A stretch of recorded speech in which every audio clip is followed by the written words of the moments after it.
마음을 청정하게 하는 길, 선정바라밀. 정진의 목적은 스스로 불도를 성취함과 동시에 불법을 후세에 이어지게 만들어 모든 중생이 구경해 불도를 성취하게 하는 데 있습니다. 그렇다면 불법은 어떤 것입니까? 그것은 진리를 깨달아 생사의 고해, 즉 세간을 벗어나는 길입니다. 우리는 어떻게 해야 세간을 벗어날 수 있을까요? 만약 출세간의 세계가 공간적으로 세간, 즉 3계와 떨어져 있다면 우리는 그곳에 가기 위하여 공간을 이동하는 기술이나 도구를 개발해야 할 것입니다. 그러나 부처님은 마음이 만법의 근원임을 밝혔습니다. 3계는 오직 우리의 마음이 만들어낸다고 말했던 것입니다. 3계는 마음에서 비롯된 것이므로 3계에서 벗어나기 위해서는 구차 재정을 닦아 7식주 2처에서 8해탈을 성취해야 한다는 것이 지금까지 우리가 살펴본 부처님의 가르침입니다. 그 내용을 간단히 정리하면 다음과 같습니다. 이전에도 말씀드렸습니다만 다시 이의 도표를 중심으로 구차 재정을 간단히 살펴보기로 하겠습니다. 우리 인생은 6개의 중생입니다. 6개는 중생의 마음이 눈, 귀, 코 등의 감각을 통해 일어난 탐욕에 묶여 있을 때 벌어지는 세계입니다. 이러한 사실을 깨닫고 탐욕과 그로 인한 악, 불선법을 떠나는 수행이 초선입니다. 이런 의미에서 육바라밀의 보식, 지계, 인육, 정지는 초선을 성취하기 위한 수행이라고 할 수 있습니다. 초선의 성취를 통해 육계를 벗어나 색계에 들어가면 감각의 대상에 대한 욕담은 사라지지만 마음속에서 일어나는 번뇌는 여전히 남아 있습니다. 이 번뇌는 제사선을 성취할 때 비로소 사라집니다. 그런데 제사선의 성취를 통해 마음의 번뇌는 사라졌지만 여전히 진리에 대한 무직, 즉 무명은 남아 있습니다. 따라서 공처정에서 멸진정까지는 무명을 타파하는 수행의 과정이라고 할 수 있습니다. 육도직경의 선도무국장의 내용은 색계사선을 중심으로 하고 있습니다. 이것은 선정바라밀이 마음의 번뇌를 없애는데 그 목적이 있음을 의미합니다. 선정바라밀을 정의하고 있는 제7경에서는 다음과 같이 이야기하고 있습니다. 선정바라밀이란 마음을 단정히 하고 그 뜻을 하나로 하여 여러 선을 모아서 안으로 마음속으로 뜻하고 있는 모든 더러운 악을 선으로 소멸하는 것이다. 여기에는 사선이 있다. 제1선의 행은 탐해와 5가지 요사한 일을 제거하는 것이다. 즉 눈으로 색을 보고 마음이 음탕해지고 흥분하는 것을 제거하며 귀로 듣는 소리, 코로 맡는 냄새, 입으로 보는 맛, 몸으로 접촉한 좋은 것을 제거하는 것이다. 도를 행하고자 하는 뜻을 가진 사람은 반드시 이들을 멀리해야 한다. 종을 멀리하여 내정심적 하는 것을 제1선이라 한다. 제1선이라는 선과 악이 다투는 가운데 선으로 악을 소멸하여 악을 물리치고 선으로 나아가는 것이고, 제2선은 희심이 적지하고 저 악을 소멸하기 위해 머물었던 선에도 머물지 않은 것이다. 희와 선 두 마음이 모두 저절로 소멸하여 십악의 연기가 끊어지고 밖으로는 마음으로 돌아오는 인연을 없앤다. 제3선은 마음을 견고하게 지켜 선악이 들어오지 못하게 하여 마음이 수미산처럼 안정되게 하는 것이다. 선악을 모두 버려 마음으로 선을 생각하지도 않고 악도 존재하지 않으면 마음속은 유리구슬처럼 밝고 맑아진다. 보살의 마음이 맑아지면 제4선을 얻게 된다. 이와 같이 선이란 마음을 청정하게 하는 것입니다. 마음이 모든 번뇌에서 벗어났다는 의미에서 이것을 심해탈이라고 합니다.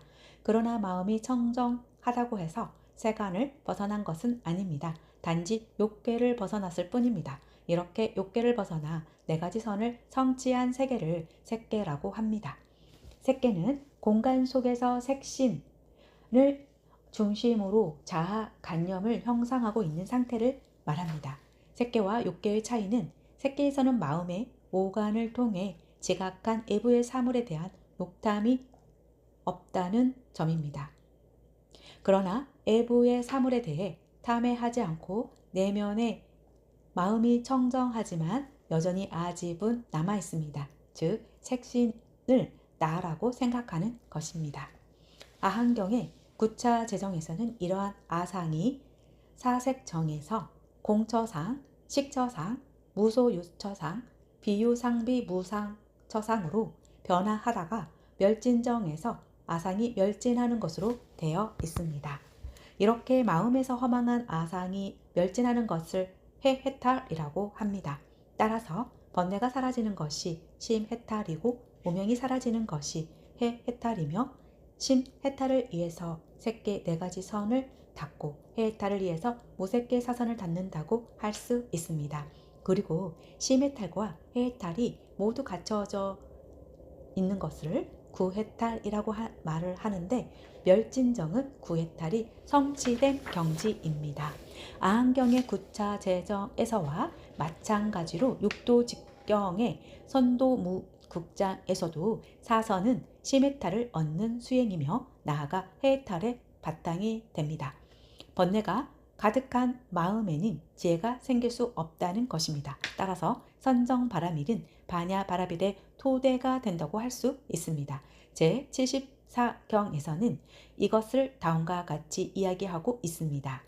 사선을 얻고자 수다원, 사다함, 아나함, 아라함, 불타, 열애, 평등, 정각, 무상의 명을 얻고자 하여 그것을 구하면 곧 얻을 수 있다. 비유하면 만물이 땅으로 인해서 생기듯이 오통지에서 생존에 이르기까지 모두가 사선으로 인해서 이루어진다. 이와 같이 사선은 육도직경에서 성문사가의 토대일 뿐 아니라 반야의 바탕으로 이해되고 있습니다. 이것은 마음이 청정하지 못하면 지혜롭게 마음이 밝아질 수 없음을 의미한다. 그렇다면 사선을 통해 얻게 되는 성문, 사가, 즉 수다원, 사다함, 아나함, 아라하는 어떤 자이고 이것은 열애의 평등 정각과 어떤 차이가 있을까요? 중하함, 수유경에서는 성문의 사가를 물에 빠진 사람의 비유로 설명하고 있습니다. 사람 가운데는 7가지 종류의 사람이 있다고 합니다. 물에 빠져서 나오려고 하지 않고 물속에 누워있는 사람, 물에서 나왔다가 다시 물속으로 들어가는 사람, 물에서 나와 물 위에 머무는 사람, 물에서 나와 물 위에 머물면서 주위를 살피는 사람, 물 위에서 주위를 살피며 물을 건너가는 사람, 물을 건너가 피안에 도달한 사람, 피안에 도달하여 스스로 피안을 도달했다고 이야기하는 사람, 이렇게 7종류의 사람이 있다는 것입니다. 부처님께서 말씀하시는 7종류의 사람은 다음과 같은 사람을 비유한 것입니다. 첫째, 물속에 누워있는 사람은 불선법에 덮이고 더러움에 물들어 악법의 가보를 받으면서 생사의 군본을 만드는 사람을 비유한 것입니다. 탐진치 삼독심에 마음이 뒤덮여서 온갖 번뇌에 시달리면서 허망한 유의를 조작하여 생사의 괴로움을 받고 있는 사람을 물속에 누워있는 사람에 비유한 것입니다. 둘째, 물에서 나왔다가 다시 물속으로 들어가는 사람은 선법을 믿고 지계, 보시, 다문, 지혜 등의 선법을 닫고 익히다가 믿음이 견고하지 못해서 뒤에 지계 등의 선법을 상실하는 사람을 비유한 것입니다. 물속에 다시 들어간다는 것은 착한 일을 지속적으로 하지 못하고 게을러지는 것을 비유한 말이지요. 셋째, 물에서 나와 물 위에 머무르는 사람은 믿음이 견고해서 지계 등의 선법을 성실하지 않고 있는 사람을 비유한 것입니다. 이것은 믿음에 의지해서 선을 행하고 있지만 아직 스스로 선의 근본을 알지 못하고 있는 사람을 비유한 것입니다. 넷째, 물에서 나와 물 위에 머물면서 주위를 살피는 사람은 견고한 믿음으로 지계, 보시, 다문, 지혜 등의 선법을 상실하지 않고 그 가운데 머물면서 고집멸도 사성제를 여실하게 아는 사람을 비유한 것입니다. 이것은 사성제를 여실하게 알므로써 신견, 개금치견, 의심 등의 세 가지 번뇌가 사라진 사람을 비유한 것입니다. 부처님은 이러한 사람을 수다원이라고 불렀습니다. 신견이란 오온을 자신의 존재로 생각하는 사견을 의미하고, 계금치견은 참된 개울이 아닌 삿된 개울을 개울로 삼는 것을 의미합니다. 그리고 의심은 업보의 인과응보에 대하여 의심하는 것을 의미합니다. 그러니까 사성제의 도리를 알아서 우리의 본래 모습이 무아라는 사실을 알아 삿된 개울을 버리고 선업에는 즐거운 가보가 있고 악업에는 괴로운 가보가 있음을 확신하는 것을 의미하는 것입니다. 물이란 생사의 괴로움이 있는 세간을 의미합니다. 소다원은 세간에 있으면서도 진리를 알아서 진리에 대한 확신을 가지고 살아가는 사람을 의미하는 것입니다. 이러한 사람은 진리를 알고 있으므로 진리에서 벗어나지 않고 언젠가는 열반을 성취하게 될 것입니다. 그래서 수다원을 임류 또는 예류라고도 부릅니다. 진리를 알고 진리에 대한 확신으로 살아가는 사람은 열반의 바다로 흘러 들어가는 흐름에 들어선 사람이라는 뜻이지요. 이것은 사성제의 견도에 해당됩니다. 수다원은 사선을 닦아 사성제라는 진리를 발견한 사람을 의미하는 것입니다.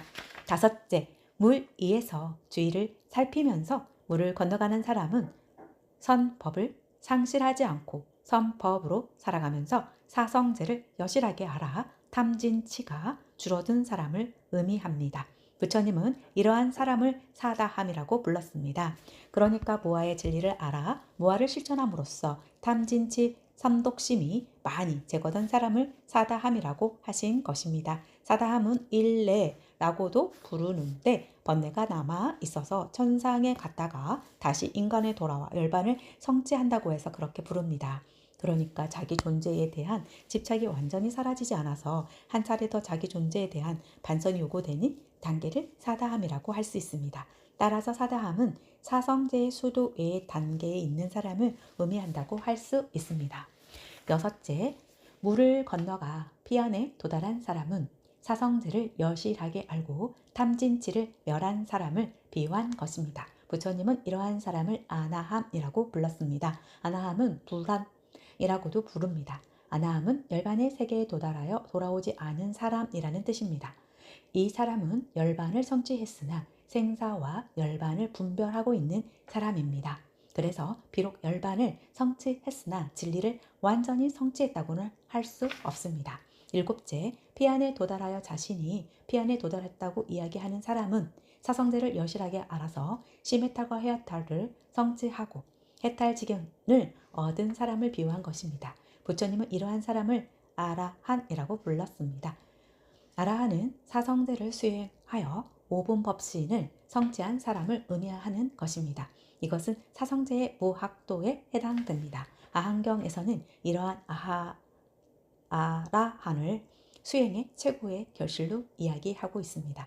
그러나 이러한 아라한의 경지가 부파불교에서는 개인적인 수행의 경지로 이해되었기 때문에 대승불교에서는 개인적인 차원을 넘어서서 일체 중생이 함께 열반을 성취하는 것을 이상으로 삼고 이것을 무상정 등정각 즉 아녹다라 삼막삼보리라고 불렀습니다.